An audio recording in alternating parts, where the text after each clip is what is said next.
Is this thing on? Yes. Hi, I'm Erin Spencer. And I'm Stacy Smith. And this is Between Two Brokers, a podcast about real estate, business, and life. Hang in there. We're smarter than we look.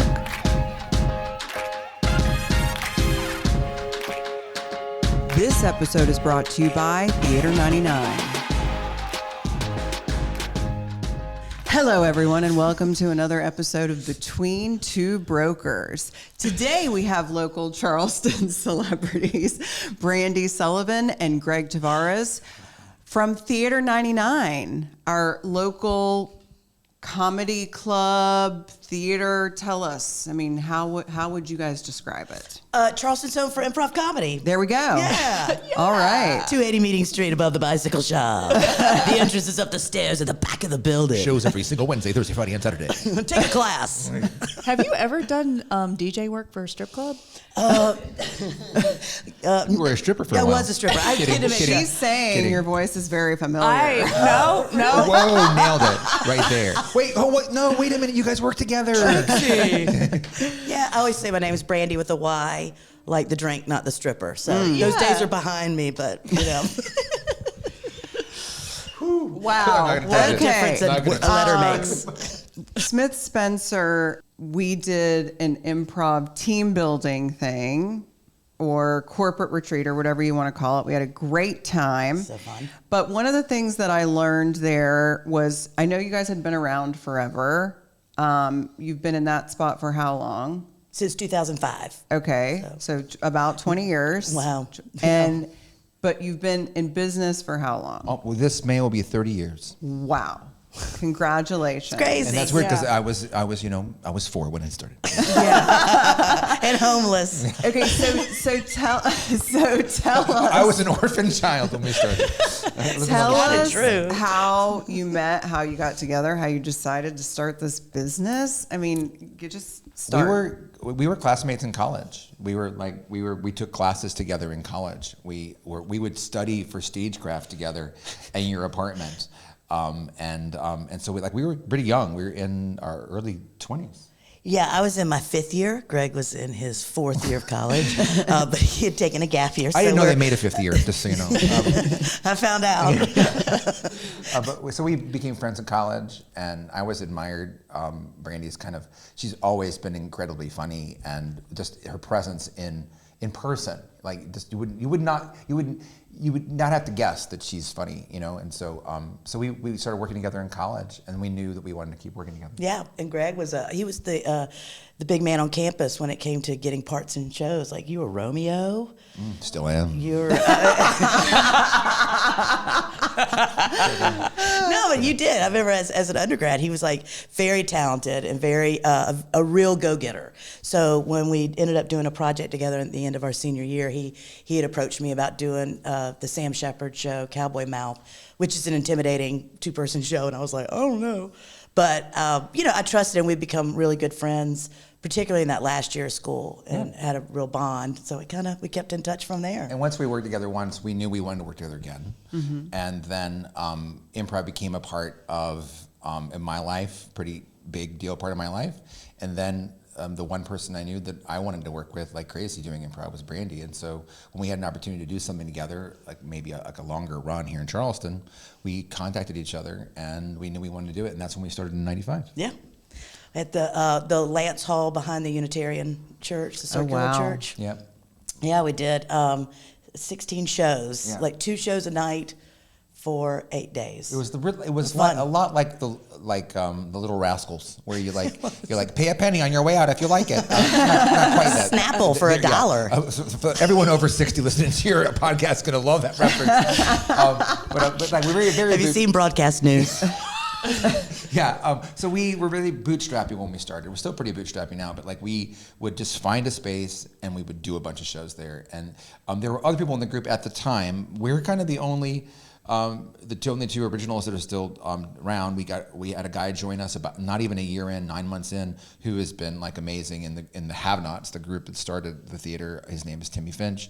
And then once the 3 of us, Brandy, Timmy, and me, got together, we couldn't stop doing it. People wanted to watch it. We got a chance to tour colleges. We decided to build a theater in 2000. All that stuff happened. It's just been one wonderful thing. It was really wild. We were really just so in love with the idea. We loved doing the shows together. We're like, I can't believe this is happening. And it was just really, it was a very exciting time. And so, and also having a theater background, it was real important to have some sort of theater integrity with like the space. Like we would rent chairs. We'd ask them to turn off the poker machines at the Acme back when they were poker machines. Yeah, that gives you an idea. Just try to make this bar seem a little theatrical.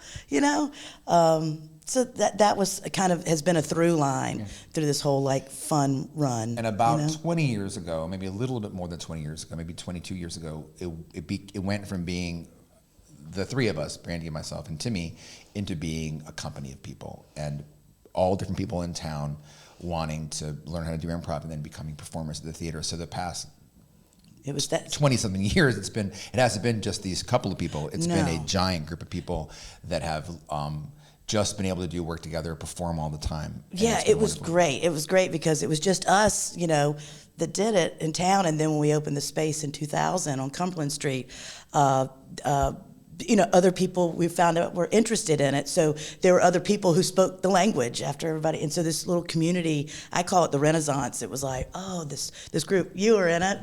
And Matt Perry. And it was just a very, very special time. And it was kind of like the blossom that made the Have-Nots go under the umbrella of Theater 99 because it wasn't about a group anymore. It was about this company, the only way we community. Can continue to go for almost 30 years, the only way that it's possible to be sustainable is to have a group of people that love improvisation, that love working together, that want to continue to learn about it and perform together. And that's what we have in Charleston.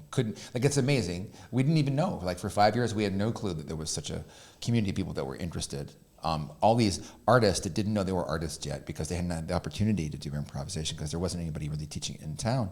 And we were just educated. We're like, wow, there are dozens and dozens and ultimately hundreds of people that want to take classes, learn how to do it, and become performers, which is just incredibly joyful and so much fun. And to see people go off and move to other cities and just see where it takes. It's like one thing leads to another. So a lot of times, improv it kind of opens a door to just other doors that people didn't realize they had. I know it has for me personally, and I've seen it happen with other people as well, which is really neat. Stacy, she's in charge of professional development for Smith Spencer, and she came to us with the idea of doing this improv thing because who did it? Heineken? Well, I just name dropped Heineken to get you to go for it. Okay, Makes sense. Makes total sense.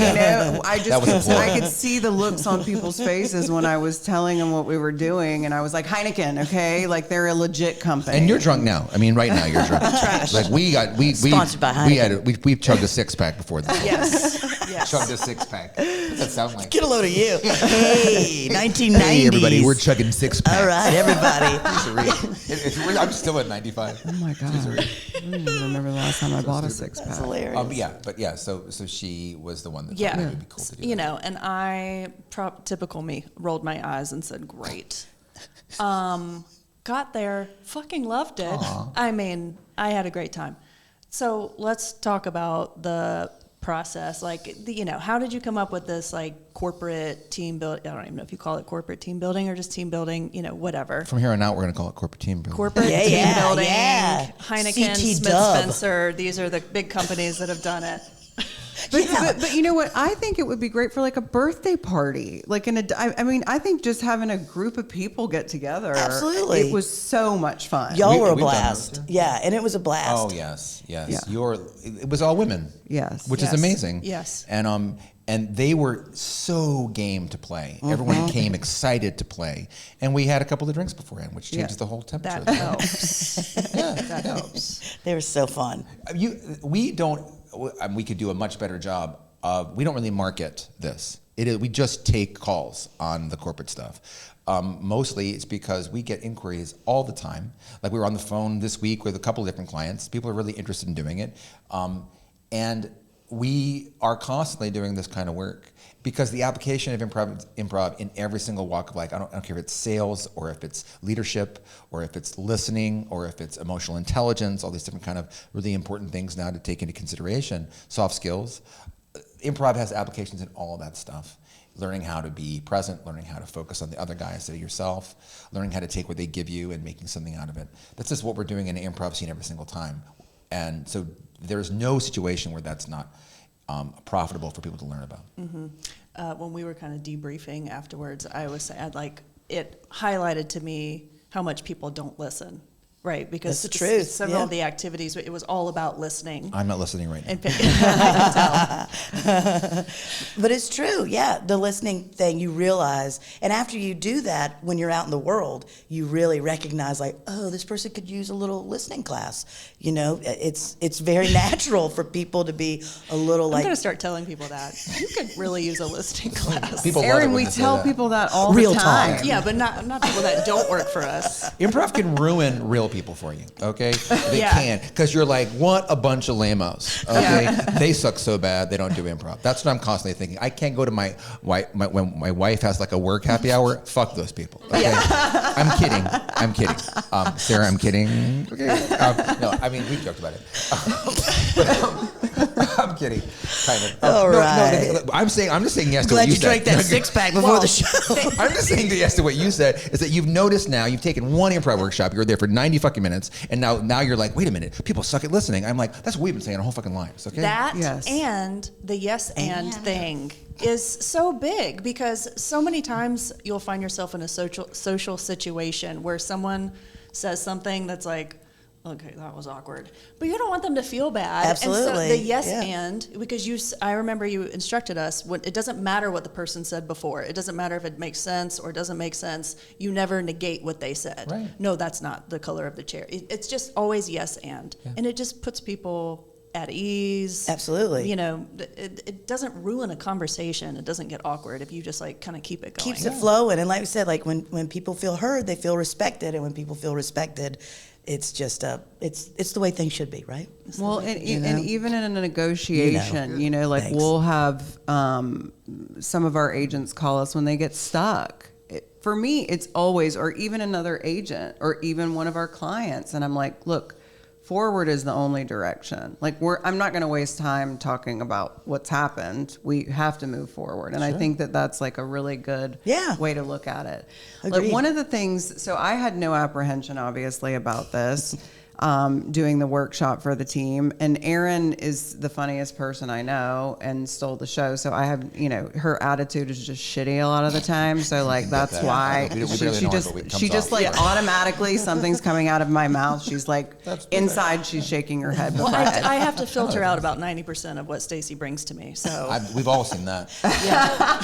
This episode is brought to you by Bill Payne with First Home Mortgage, NMLS number 283298. I've been using Bill for over 20 years for all of my mortgage needs. He's a pro. He's excellent at communication. What's happening with interest rates? We do not know. Call Bill at 843-532-1392 and he will answer all of your questions about mortgages, rates, and what's best for you.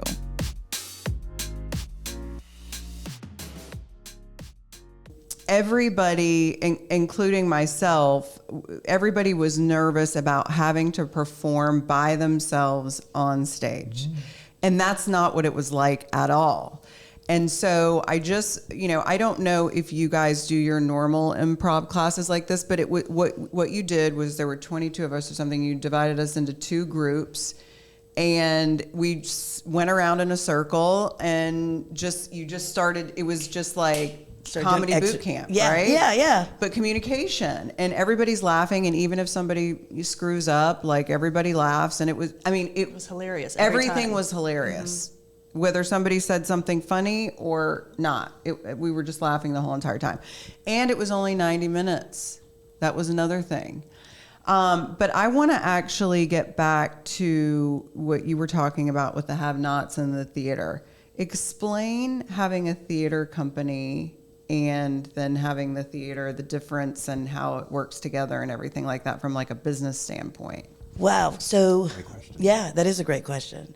One thing you've got all these people that are part of the company that want to be a part, want to be a part of it. And our job, it shifted from being a member of the have-nots, and we do our shows, to, okay, we need to find out what people's goals are, but yet we have to balance this, the business side, the ensemble health, while also helping people reach their personal goals. So it was like this fluctuating thing that happens when someone's in the company. So I think for us, that's been the major thing, is managing the company and helping people meet their goals and also learn to be a part of the community. Yeah, we had to transition from being mostly artists, mostly performers, and that being the heavy lifting that we do, to being administrators and leaders and artistic directors and learning managers. Excel. Yeah, and like all the different things that anybody does when they open a small business, Right. which are not sexy and not thrilling and not like doing a comedy show. But if you don't do them well, you won't have your comedy show very long. Right. You have to be able to be a killer on stage, but also you have to have kind of a killer mentality as a business owner too. That's important. a consistency. I mean, with your business, I mean, it's like there is no real downtime. It's just it's neutral, and then it's up and off of the neutral line, I find. I mean, and we would never be able to do this without the partnership that we are, because improv is done, like you said, you're not alone on stage. You're always in pair, at least. You're always collaborating. And so we can use our collaborative skills as business leaders too. I would never be able to do this by myself. Same. Yeah, and so we just rely on each other. And so improv is partnership. Improv is relying on partner. And our business is also, as leaders, is also relying on partner. We recently did a speech for a organization, and we kind of, one of the things we said was like, we are everything in our business. We're leaders, owners, artistic directors, and it's the same thing like an improv scene. In improv scene, no one's in charge. No one's leading. You're just basically following the last thing that happened. So we definitely don't improvise our business. Okay, as we said, we don't improvise our taxes. Okay, if you're listening, that's definitely not improvised. But we do use the spirit of it. Like we were teaching you guys, you're not going to improvise when you're working with a customer. You're going to be, or like if someone's interested in a home and you're showing it and you're trying to get them to make an offer, you're going to use a plan, right? But you're going to be aware and alive to the moment, what's changing in the moment. And then that's where the improv skills come in, through the being in the moment with your partner. And sometimes your customer is your partner in that moment.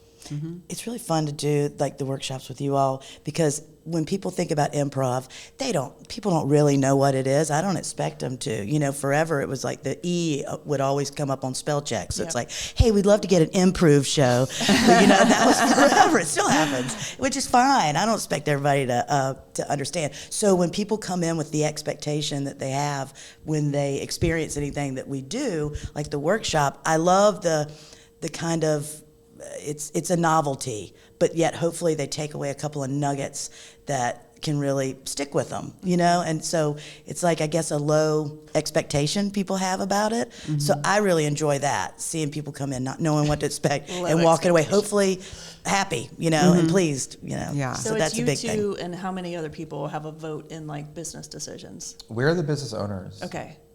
and the ensemble are the talent, Okay. the performers. We have a staff member, we have volunteer, bar, and then my husband is the tech guy, and live mic with the Budweiser in the booth. Good.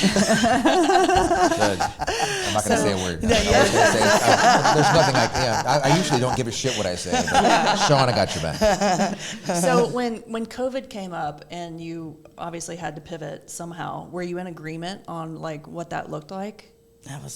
It was wow. That was intense. Yeah, any performing arts organization was going through literally a life or death struggle. So we were really good about processing our emotions that we were going through, which were panic and fear, like anybody, and life or death struggle to keep the business open.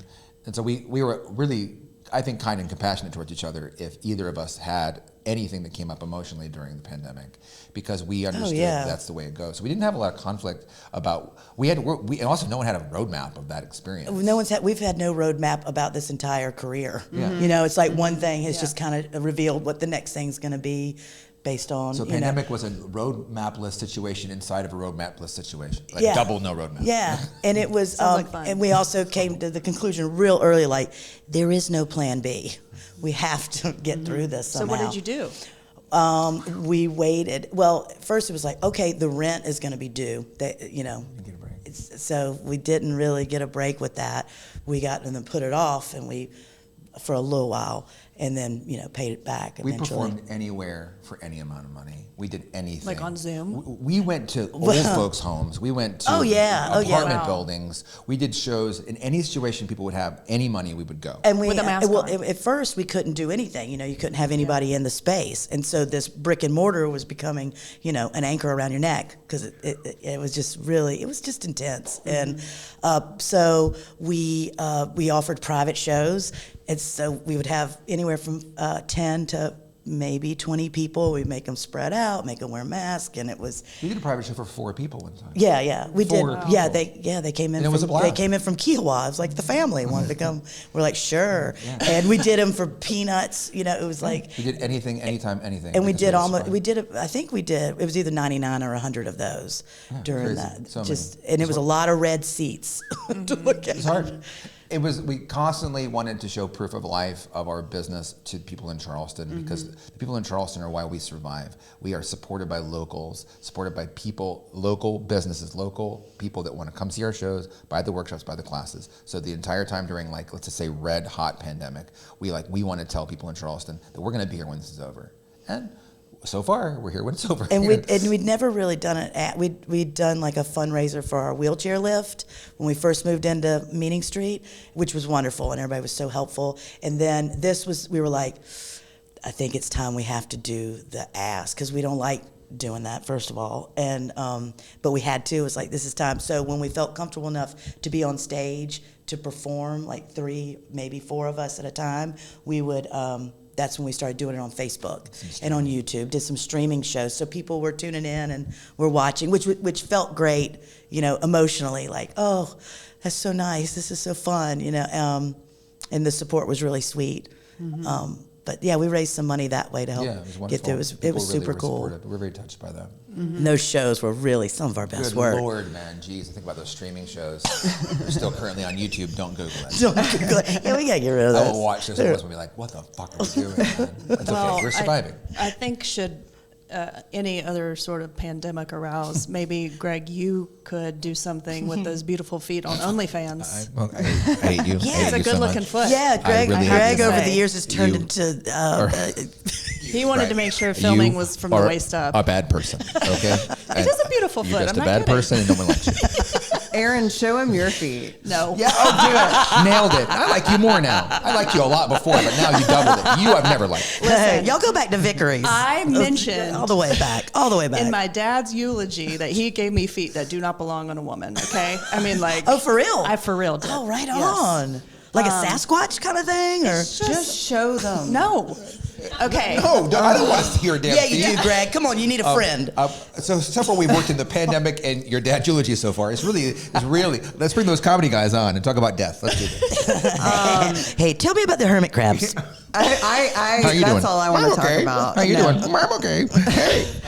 Okay, wait. We get these guys mic'd up. So I want to talk about your space. How did you find it? How are you able to stay there? Like, I mean, you're in a very amazing space. We are, yeah, we love it. We And love it's it. a part of your brand at this point. Yeah, we feel so lucky and hope we can stay there as long as possible because we were in the Cumberland Street space from 2000, 2004, beginning of, and then we were at the American Theater for 18 months, and they were very kind and let us, it's funny, we would have our set, those flats that are at the theater now, they were stacked up behind the curtain of the movie theater. Remember when American Theater had the food and they did all that. So we would, after the show, the movie would let out, we would all go in and set up, pull the curtain back, set up our set, and we would do 10 o'clock shows there on the weekends for a year and a half. Wow. And then go across and drink at Juanita's Yeah. every night. Yeah. Yeah. and then we got to move, the bike shop had the space, they were subletting upstairs above them, and Timmy our partner at the time, obviously. He lived next door, and he's a huge cyclist. He had a relationship with them. Greg had dated a girl who was in the ballet years earlier, and he had gone to some kind of recital in that space. And we were aware of that space. We're always looking at spaces. Every theater company is always going like, can it be? When I walked in this room, I'm like, okay, small You could theater do a space. show in here. Small theater space. Totally do a show in here. 15 people. Yeah. Ensemble size of 6. We'll Heck book it yeah, later. let's Okay. do it. Puppets. Get the rates. Do a door split. The concept of Theater 89 in this space that we're in is kind of a interesting concept of that. Imagine a business is over square footaged, right? They've got unused space. Our model has always been what we call the unused inventory model. You go to a place that exists that has unused. If it's a bar, you look at their Tuesday nights or their Thursday nights, and when they've got nobody there, get that Thursday night. With this space, the bike shop had a relatively unused upstairs space. Yeah, the Horticulture Society was using it ad hoc, basically, Yeah. and as a donation space to them. It wasn't a permanent solution for them. And there's fire separation between 1 and 2 and the 2 floors, which is real rare for the second floor. You can't get assembly CO if you don't have fire separation. So it really was quite lucky for a lot of dominoes to hit. And it was also we were in the make or break time of our theater company. We had to have the come to Jesus meeting. Like, is this what we want to do? Because if so, we're gonna have to take out a loan, and because none of us come for money, so it was like there's no one footing the bill. Yeah. And so we were like, do we want to do this? And we're like, yeah. And we were able to transform that space from basically just just unused space, storage mostly in the Horticulture Society, into a thriving theater, which was a challenge to do at the time. And we've been able to be operational the whole time. It was fun. I should have brought the photo album that has all of us. It's great on a podcast. Well, I mean, that's the thing that's so amazing is like the fact that you guys have been around as long as you have in Charleston, and you've been in that space because everything around you has changed. Yes, it has. You know, because I used to play tennis for the college. Right? Did you really? That was where the tennis courts were. Yeah, it was. Across the street, which is now the basketball stadium. And so, like, all of that, I don't know. I mean, I have very fond memories. But what's the address on Meeting Street? 280. 280 Meeting Street. And the building next door was just torn down in the last couple weeks. Do you know what they're doing there? Condos. Multi-use. Yeah. Like residential on the top and commercial on the first. Exactly. That's the perfect reaction. So I think it's a good use for population density in a metropolitan area. Actually. Well, here we go. Stay in your lane, Greg. Whoa. I'm pretending. That is my lane. I'm basing that on listening to Marketplace. Speaking to my good at shoe. How many times are we going to reference the fact that I didn't wear pants? I didn't wear pants, guys. I have no pants on. That's a great thing to say on a podcast. Wow, a sick burn. Sick burn. That's what I do. So I think I would imagine that being in the you'll both just like snap back too.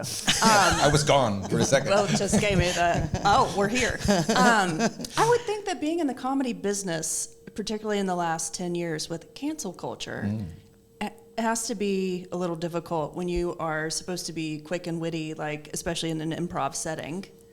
Yes. And I don't know. Do you consider your show family friendly? And no. Okay. We're like somewhere between porn and Disney. Is our show. I've never heard you say that. I've written That's really it. good. Thank you. We're somewhere between porn and Disney. You make a choice. When we used to answer the phone all the time at the office, that's what I would say. I was there. I didn't hear you say that. Of course not. Wow, that's a deep cut, Okay, guys. that was good, She'll pay huh? for that one later. Okay, I'm gonna act like I didn't hurt I'm not myself. good at digging back. I'm not good at It's either I'm not too good at much it. or not enough. No, Yeah. I'm just not good at It's it. because you're a bad person, Greg. That's not a dig. That's just wow. Okay. Oh God. But yes, I think in terms of like comedy over the years, you can watch society by watching comedy over the years. Like, thank goodness our shows weren't taped. Filmed in the 90s because there were things that you did say on stage that I would never in a million years say. Is it like always in the back of your mind now? Like if something is coming down the line at you and you know that your turn is coming up and you're like, I could say this, but it could be interpreted, and then you have to like kind of course correct a little bit. The low hanging fruit. Yeah. Are you comedy. always like, is that kind of anxiety cloud of cancel culture kind of always like hanging over you, or have you figured it out? That's a great way to ask that question. I find that I'm extremely sensitive to the audience because that's what I want them to have fun, So I come at it more of like, I don't want to talk about cancer. I don't like to talk about Nazis, and that's just election. not. Oh God, I wish I could, Yeah. but I choose not to because we want everyone's money. Yeah. You sell a house to anybody. That's more the business choice, but I can't play from a place of any kind of. I can't put fences up. I can't. So I have to kind of. So I'm not worried about it. So the quick answer is no. It's not. I don't back have of an my anxiety head. cloud. I cannot play well. Like I'm not doing my best work when I'm like, I better not this and I better not Filtering. that. I can't. I mean, like there's always some filter because you can't ever take it off completely. But that's the filter that we would have as regular people. I think improv is a magnifier for who you already are. So if you're a jerko, you're going to be more of a jerko on stage, and if you're a nice person, you're going to be more of a nice person. And we we are surrounded in our company by really genuinely kind and loving and nice people, and the magnifying glass on them makes them look even better, frankly. Okay, based on my improv performance, what did my magnifying glass show you? You're doing the right thing for a living, okay? No, I think you'd be great as an improviser because you're fearless. You're fearless. That's the word, fearless. Yeah, you're fearless. You'd be great at it. Yeah. And we improvise. People that are good at improv are good censors of other, right? They're good bonders. They're good readers of the room. We are constantly reading the room. We're absorbing it. Our instrument is absorbing stimulus. And if you're good at that, you're going to be pretty good at staying in, let's just say, the social mores. And if you're not, if you can't read the room, then you're going to be pretty bad at reading social mores, and that person's going to step out of bounds. And it's very cool to like be able to accept like, oh, things are changing. Like if someone says like, oh, you can't really say that anymore. It's like something you hear. It's like, okay, mark it. Cool. There's infinity other things you can say. It's not like it's not taking anything away really. It's just evolving. So back to what you were saying, do you ever have anybody come through the class where you're like, you've come here 5 times now and you just don't. You don't have it. I don't think there is any. This is Erin. I her think that dream. it's to funny. Crush someone. No. I'm always You interested. just don't have it. Her dream is to be a critic, like professional. You're Simon Cowell? Well, Yeah. like food, but but that's what I'm saying. Now she's making it into your judge host. Yes. Is Oh, the yeah. job. Okay. I can see But that. still Just the tear apart same, people's dishes.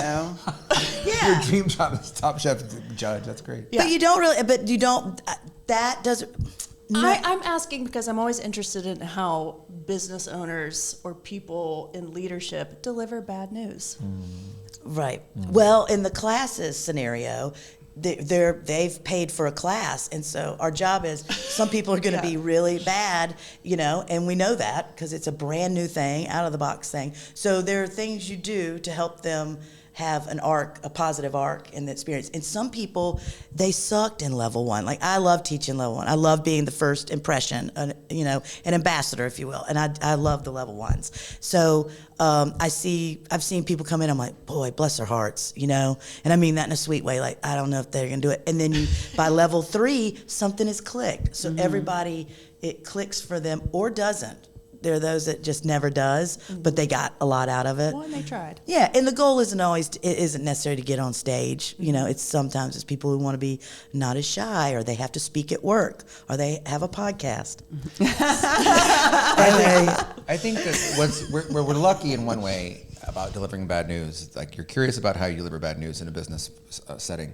The audience is the one that gives the bad news in our setting most of the time. That's true. That's a good point. Like they don't laugh at what you do. Like we have to usually console people that felt like they had a bad show and be like, no. I want to talk about company members now. Brandy was so on point with class. With class, the goal is to teach them how to do improv to enrich their lives, not necessarily to get them on a professional track to do improvisation for a living or whatever, or even as a goal is to be a career. But with our company members, the audience will tell them immediately. There's a really good, cause and effect between I did something and I got a laugh, or I did something and it failed. It's very educational because our audiences we're really lucky. We have the general public. They came there to laugh. A lot of improv theaters across the country, the lion's share of a lot of their audiences, especially on the weekdays, would be their improv community. Our audiences are not the improv community. There isn't a big enough community here to fill our theater. It's the public. And the public will laugh if it's funny and will not laugh if it's not. They're not picky. If it's funny, they laugh. And so everyone walks off stage and they go, well, I know how funny I was because they laughed that much.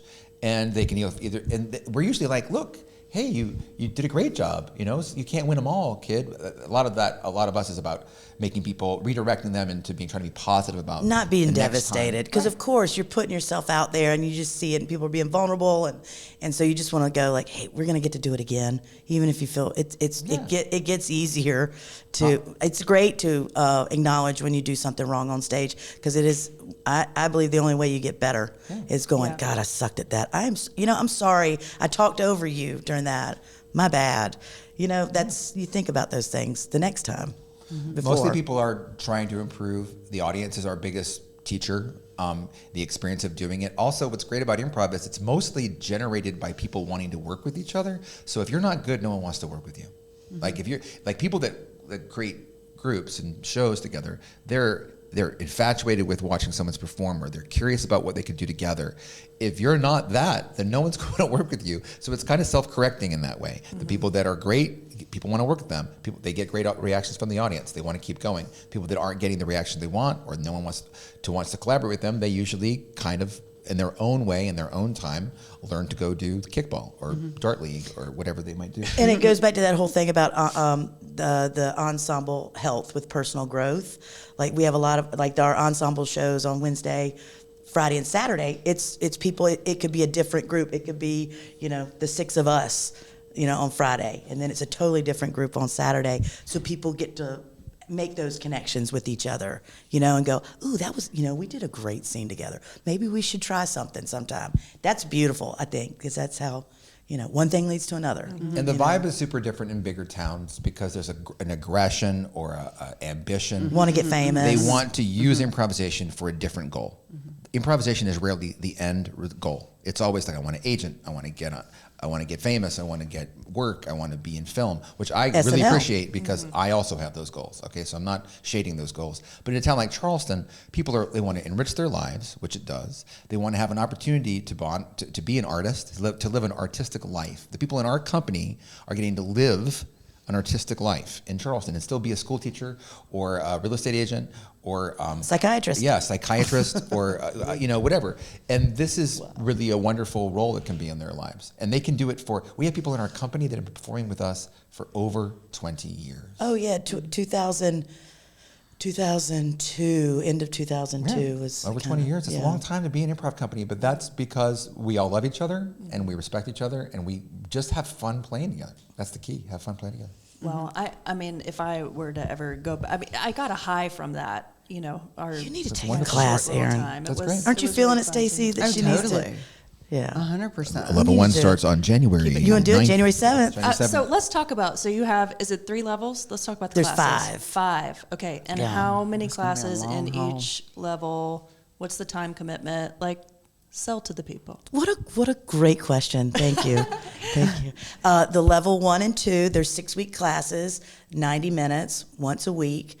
Level 3, 4, and 5 are 7 classes, 2 hours each, and once a week. And then at the end, there's a recital show where it's invited family and friends can come, and those are magical because it's showtime. At the end of each level, or at the end of level each 7? level, yeah. Okay. So at your end of your level 1, Erin, Stacy would be in the audience. In February. Yeah, in February. Front row. Michelle Benz.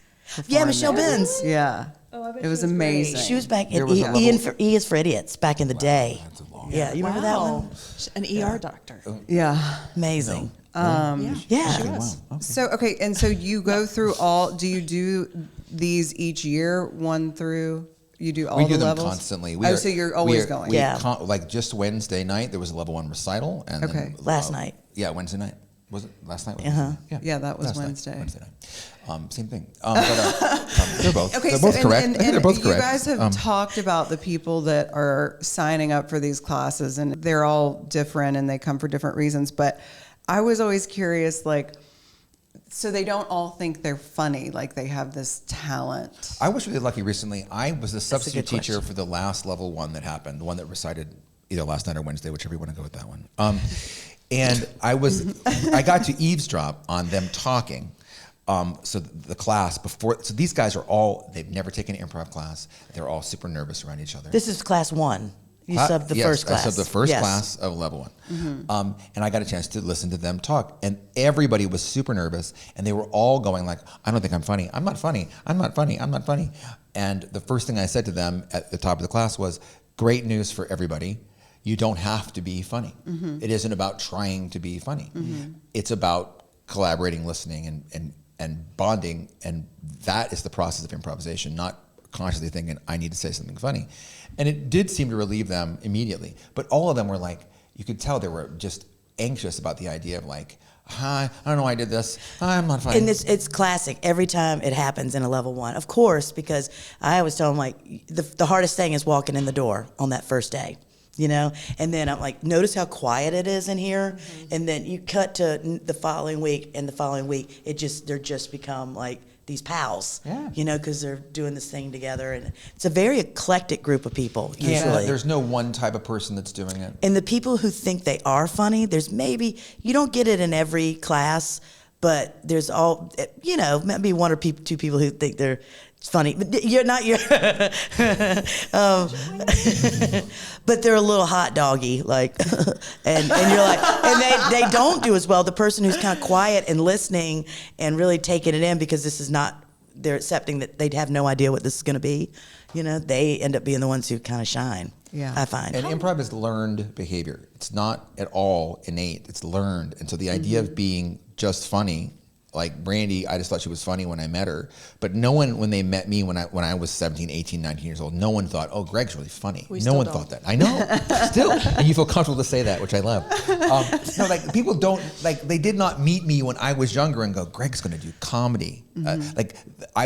I went to my high school guidance counselor when I was in my last semester of high school, and they were like, okay, we have to have this meeting. And I went, I'm not going to go to college. I want to become a chef. And they were like, great idea, Greg. That's going to work for you, okay? You're going to work in a kitchen the rest of your life, which I think is a great and noble thing. I always wanted to be a chef. But I wanted to be an actor. I wanted to be an improv comic, but no one thought I could. Nobody thought I could.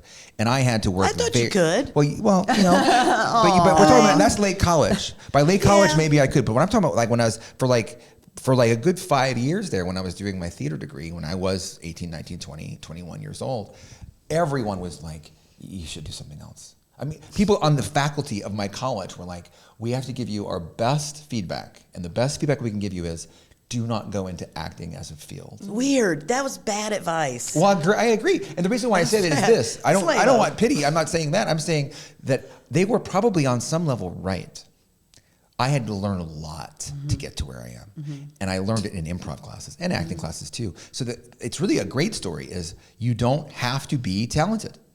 Talent is something you cannot control. You can train. I was the guy that had to learn. I was the Rudy that had to learn. I wasn't great at 18 or 19 or 20 or 21. Around 22, I started showing some skills. I just didn't stop developing. And I had to work really, really, really hard to get to where I am. So it's great news. So there's hope for you is what I'm trying to say. Yeah. And improv, it's fun. Can we have security escort them out? I got to get my pants. But why did you want to do it? So, I mean, why? Why were you so drawn to it? So why were you so wonderful. sure? It's so much fun. It's a blast. Yeah. I wanted to be an artist. I wanted to be an actor. And it just it clicked. It just clicked. Some people, they play soccer and they're like, that's what I want to do. Some people sing and they want to do that. I did theater, and I knew I wanted to. I liked theater. I loved theater, but I knew I wanted to go in a comedy direction. And like my thing was I was going to go, it's pre-internet and everything, but I knew I wanted to go to Second City in Chicago. I'd never been. I didn't know anything about it. I didn't know how to get information, but I was like, I'm going to go there. And then we, things happen. I end up here. We start doing Have-Nots, and it was like, I'm not going to go there anymore. And this became the dream. versus going to Second City and, trying to get on SNL, which is everybody's dream. This episode is brought to you by Brian Wells at Coastal Creek Design. Check them out at coastalcreekdesign.com. Erin, remember when we had Brian on the podcast recently? Yes. I was so impressed with how he had a team of people, structural engineers, architects, designers, all in-house, all a one-stop shop for your renovation and new build needs. What did you think about it? I think what they offer is invaluable because a renovation can be so daunting sometimes. You have no idea where to start. Do you start with the architect? Do you start with a contractor? Do you start with the house first? I don't know. No one knows. And so really having that one-stop shop makes the process so much more efficient. Yeah, and simpler. So we definitely recommend calling Brian Wells at Coastal Creek Design if you're considering a renovation or new build project. We highly recommend them. And you know what else I like? I like the demeanor of everyone I know that works there. I think they're calm, I think they're chill, and I think you need that when you're doing a renovation, addition, or new build. Definitely, because your emotions will be through the roof. Yes, so check out the chill people at coastalcreekdesign.com.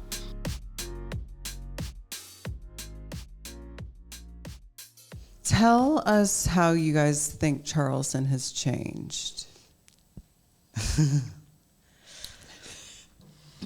I think it has maintained its essence, but it has a lot. I use this like, imagine it's a canyon, and then they fill the canyon with water. Now you can't see the canyon as well anymore, and the water is all the people, all the doubling in size we have in the past 20 years it's been. And so the canyon's still there, but there's still just a lot of people that aren't from here. And so the culture of Charleston seems diffuse to me. That's the big change, because there's lots of people who aren't from here that are here. It's hard to find people that have been here their whole lives. I haven't been here my whole life, so I'm part of the people that came. So I really can't blame them. It's awesome. Why wouldn't you come? Right. Visit and stay. Right. But it just that Charleston-ness is more diluted to me in things like businesses and the dialect and all that stuff. Mm-hmm. Yeah, I think it's been really dramatic. Like as soon as the bridge opened in 2005, you remember you going over to Mount Pleasant and out to the Sullivans and Outbounds. It was like you had to have guts to go over the bridge, and that was it was a real thing. And when that opened, it just really changed a lot. And I live over that way, and so it's just kind of I feel a little bit like an outsider in the place I've lived since '92, So I love it. I love it. I love being here, but it's different. I love that we're doing what we do. I'm glad, people who have been here. I love that that's here, but I find that some of the times that some of the people who move here for reasons that are based on Instagram versus like, it really, like I've got a couple of people who moved. Some of my best friends from college, we went to Carolina, and they moved down in the last 5 years, but it was in their blood. You know what I mean? Like they loved it so much. It wasn't, God, they've got these great restaurants. Oh my God, the weather. Oh my God. It's not. It was for different reasons. Yeah. I kind of rambled there, but No, I you did have great, so Brandy. much You to did say. great. I have so much to Yeah. say I feel about like it, Theater but I've 89 got to is be cool. Theater 9 is a time capsule. Well, that's what I'm trying to say. It feels like- You can buy Cheez-Its on Meeting Street. To me, it is It's like a time capsule. It's Looks like the a same as it did the museum, first time I was there. Yeah. Yes. And the fact that you guys have been in business as long as you have, and your partnership has remained, and all of that is the same. That's what I love. You can't go back to a lot of those places. I mean, again, you're talking about like Juanita's on King Street Right. or whatever. Like, I don't know Juanita's. how many chicken quesadillas I inhaled there, but they're just like, whatever. We can't go back and talk about, we can't appreciate Your the way place things, and the way things were.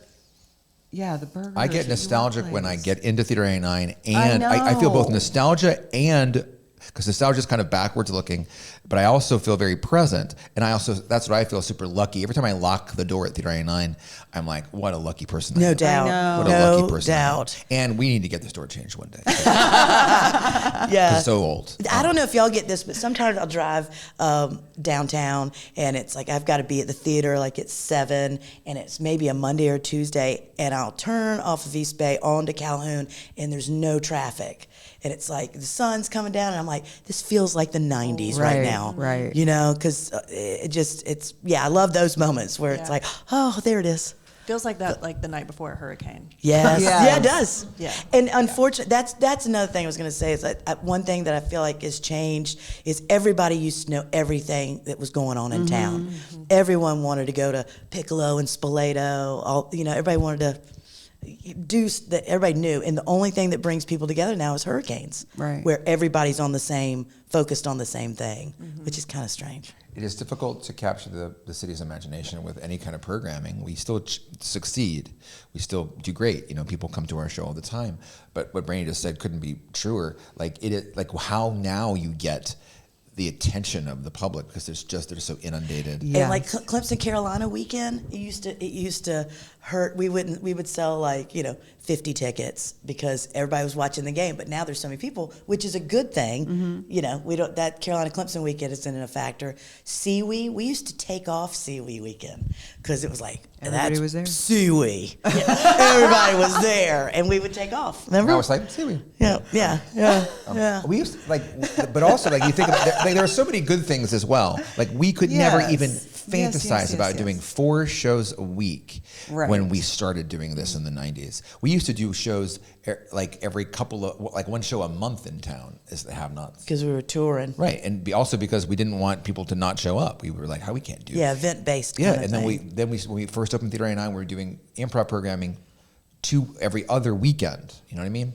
And now, the growth of the programming is amazing. We also, our classes, our theater now is a 7-day-a-week operation. Mm-hmm. Sunday classes, Monday classes, Tuesday classes, show Wednesday, Thursday, Friday, Saturday. Wouldn't have been able to fantasize about that, and that is a function of the population. Which is a positive thing. So not bashing it, but just as an individual, not to do with Theater 99. That's a different thing. It's like our personal experience versus our business experience. Yeah. And, we've benefited from it. Do you find that the same thing? Of course. Yeah. We're so fortunate to do what we do. Yeah, y'all are rocking. If you could speak directly to the audience and tell them how to be a good audience, what would you tell them? Oh, wow. Because it's so interactive, right? Yeah. What you do? I would say laugh, don't talk during scenes, don't yell out anything during a scene, but just have a great time and watch the drinking. We love people drinking, but don't have too much. Mm-hmm. And then I would just add one thing to that, and I would say, and don't say the word dildo. Yes. You're tired of that word? It's just people ubiquitous. say it. They say it I think all. it's hilarious. Yeah. And dildo. I don't blame them. They're sitting in the dark at an improv We show. blame them. We're there. We blame them. I know, but We blame they them. get, some people. But this is what we're getting a chance to tell them. Let's You're right. include that. Yeah. You're right. Please don't say that. I mean, we've Don't heard say it. dildo. Yeah. Porn. Yeah. I'm like, if I get on my knees one more time in a scene, I stopped doing that in the you stopped a 90s. while ago. Yeah. I used to be like, okay. I recently asked you to get on your knees, and you were like, nope. No, thanks. no, Sorry, yeah. no more pratfalls. Yeah. Is there anything you do differently or say to your do you have a pep talk with yourself when you can tell that the show is just not hitting that night? If it maybe it's the bad audience or maybe it's just a string of I things think that we aren't have flowing. two different points of view about this. Okay. I'm going to say my point of view first, if that's okay with you, Brandy. Oh, of course. Let's just say it's a championship basketball game, okay, and you're at halftime, and it's whatever, the Lakers, and they're in the Locker room. And the Lakers are down by 5, okay. I don't, we know what the coach says to the Lakers during halftime. He does not give a pep talk because they're the Lakers. They know what to do. I don't try to let the audience get in my head and be like, I've got to try harder because they're not laughing enough. That is never going to make me a better improviser. And I believe that is my best work. And I would say, if that's the way you do your best work, do it that way. What do you think, Brandy? What was the top of that question again? When we suck, what do we change? Oh, when we suck? Oh, at intermission? When the audience doesn't like the show, what do we change? Oh, yeah. So at the beginning, I know they're going to be cold. I give a good 10 minutes to like, they don't know what this is, so they might be just watching and not really sure. That's normal. And then as it goes on, okay, they're not. Okay, the handshake between the audience and the stage is not as tight as I would like, but that's okay. Yeah, I don't really adjust anything. I just keep doing. I just believe that what we're doing is gonna get there, And then at intermission, it's like, whew, you do that. Whew, that's tough. All right. What are we gonna do? You don't make adjustments? I'll say if someone was talking No, like I mean that. that one. I mean, if they're not laughing at the show. If they're not laughing, I'm like, ooh, they're cold. Okay. Yeah. That's their problem. Do you have like a highlight of your times on stage or like a super embarrassing moment that's like a funny story you want to share with us? There's so many. We have been asked this question. It's such a hard question to answer because it's I so need hard to to remember. plan for that. Like most of the time, we're joking about like absolute shit we would never share with anybody. Like we're like, that's the things, the horror stories that we would never share. Like, oh my God, that's hilarious. You did this horrible thing. I just did this horrible thing. I said something stupid. You said something stupid. That's the thing we remember forever, which we'd never share with you, by the way. There are like a dozen that we joke each other about that we can't say because they're stupid and we make us look bad. Okay. But other than that, like every single night, Yeah, it's so great. Like I love a really great audience interview when someone's on stage and we get like a Hall of Famer who is just like, I love them. I love those. I've fallen off the stage a couple of times that are very memorable. Going for it. I'm trying to think of. I'm super liable to say, like, my mouth doesn't work sometimes, and I will say like stupid things. And then Sean, Brady's husband, who's in the booth for almost all of our shows, will make fun of me for saying something stupid. Does he boo you? No, he just makes it clear that everyone sees my mistake. Like he's like, "Did you see Greg's mistake? It was hilarious." And everyone goes, "That was hilarious. Greg made a mistake again." And that is where you need to live when you do improv. Totally okay with mistakes. That's the key. But yeah, it's so hard to come up with that. It really is. It really is. I just love it when we finish a show like on the weekend and everybody had a good show, and you could see everybody. It's like they're happy with what they did, which made this whole thing. Those feel great. It's like, let's go get a beer. And do you still get the same high 20 or 30 years later that you did when you first started at the end of a show, or is it night dependent? Night dependent, but yeah, still very sad. I don't feel the same before a show as I did then. But I definitely like you don't the have excitement diarrhea is anymore. What's that? You don't have no more diarrhea. I don't shit my pants anymore. I have a very different like experience 30 years in doing this. You know what I mean? I have a lot of anxiety. I have anxiety disorder, and I used to be I have had full-on anxiety attacks backstage before shows. Had to leave the building, the whole 9 yards. And knock on wood, that's by and large not my experience as much. 30 years in, thousands of shows in. Thank the gods. But like it used to be like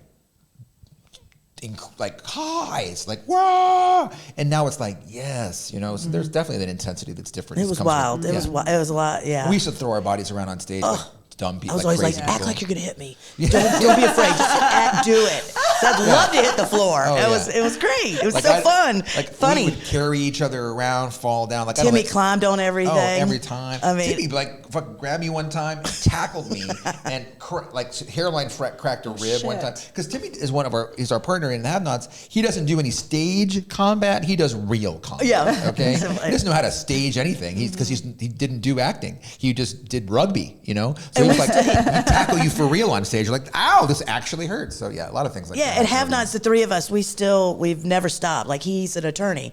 He's at the solicitor's office. So he left the business side of it, but the Have-Nots, the three of us, we still do our show every month since 95. God, I can't believe it's going to be that long. Y'all tell everybody where to find you. Have-Nots Theater 99, all the stuff, social media and website and everything. Yeah, we're on Instagram at Theater 99. Theater99.com is our website, and we're on Facebook as well. But I think that's about it. We don't tweet or X. And I get your email newsletter because I'm old school. Yeah, and that is how I discovered the improv class. So I highly recommend everybody do the workshop. But even sign up for improv class and go to your shows. They're so much fun. Guaranteed good time. It's a fun thing when people are from out of town, like a lot of out of towners that come to the shows are with people who are locals who like, if they're in town for a 3-day weekend, they're like, one night we're going to go to Theater 99. Laugh It's that kind in of fun a thing. time capsule.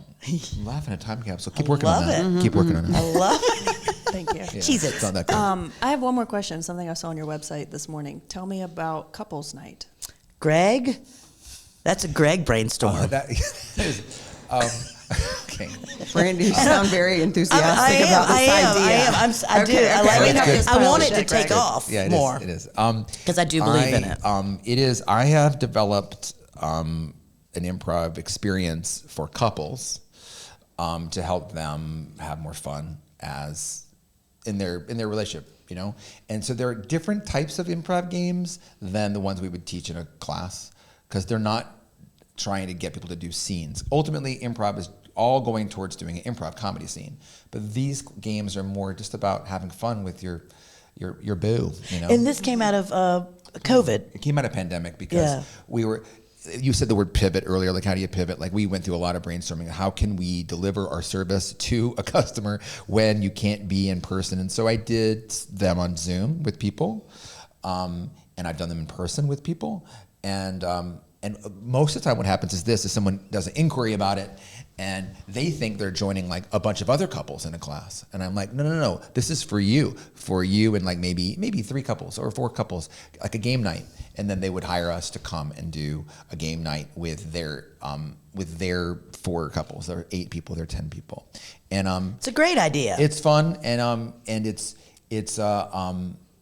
doing them in person is very different because it's pretty intimate with those people. Like in terms of like, sometimes we had this couple come and they were just so cute and they were about to move in with each other.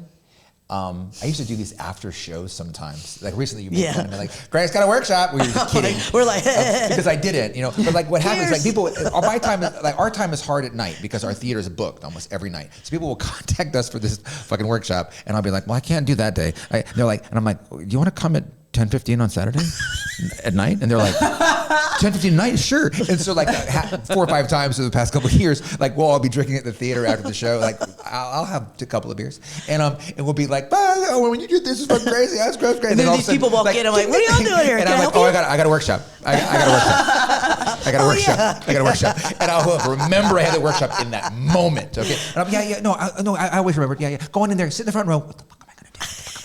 I was like, you got it. One time I told Sean, I'm like, tell me it's going to be okay. And then I get my little notebook and write down my dumb games. And I went in there and this little couple was, they were about to move in. They're about to move away from Charleston, go to like Raleigh and move in with each other. Fun. And this was like, fun. Yeah, you weren't there for those 51 minutes. It was really like being, I don't know, it's like I wasn't even there. It's like I wasn't there. They were just playing these games together. It was incredibly sweet. And he was super shy. You know, he was really, really shy. He would never be able to take an improv class. This was the only way he could do it. And his girlfriend he was the funny one. And she was like, look at him, he's so funny. It was really like being in their house with them. It was amazing. And so the potential here is, through the roof. I'm doing it.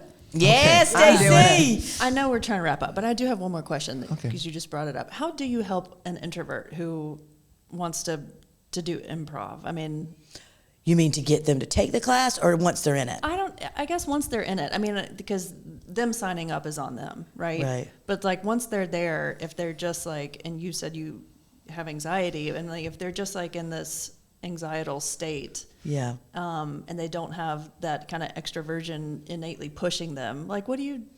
You baby step into it, I think. You can kind of read people when they come in. You can feel like, oh, they're really nervous about this. And so it's like, that's my job, is to make them not feel that way. Because you're introverted, so.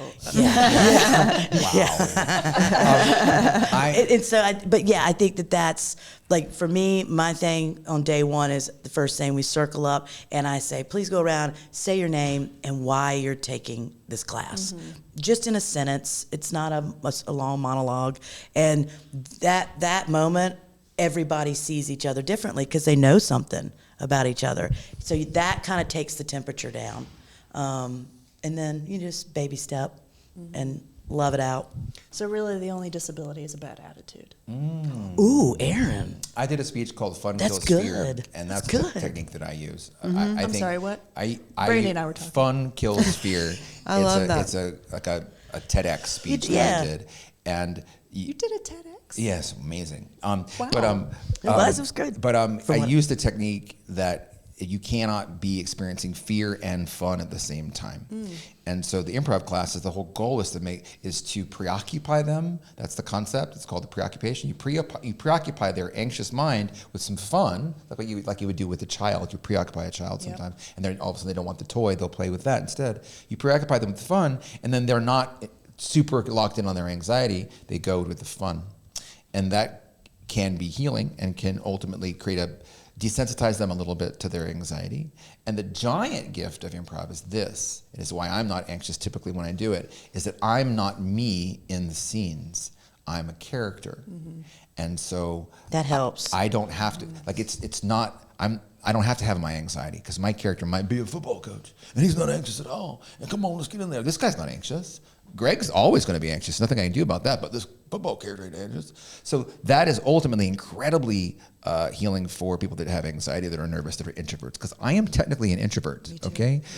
Yeah. And so you don't give off introvert, but I buy it, and I don't give off introvert, but I am truly that way. And theater has been the conduit to which I can be out in the world and not have to be always wildly nervous and all that stuff. So Great. bagoosh. Well, we love y'all. We love Y'all Theater today, 99. It's been 3 hours. Y'all, I know. I gotta pick my time goes kids by, up. right? Jesus. so crazy. Feels like 10 minutes This underwater. is awesome. Yeah, okay, I guess we can wrap up. I think this is like the third time I've ever done this. This is fun. It's fun. You can come back all the time. if you Okay, I want. love it. It's a great place. Lindsay. Well, congratulations on your business and your partnership, and watching you two is really amazing. I mean, it's not surprising so that you've been nice. able to make this work for so long. Thank you so much for listening. Don't forget to rate, review, and subscribe. Tell all your friends, and visit Theater 99. Sign up for class. Do all the things. We'll see you next time. Smash that like button. Thanks, y'all. This episode was brought to you by Theater 99. Check them out at theater99.com. They've got awesome improv comedy, classes, corporate workshops, all the things. They're located at 280 Meeting Street, downtown above the bike shop. Check them out on Instagram as well.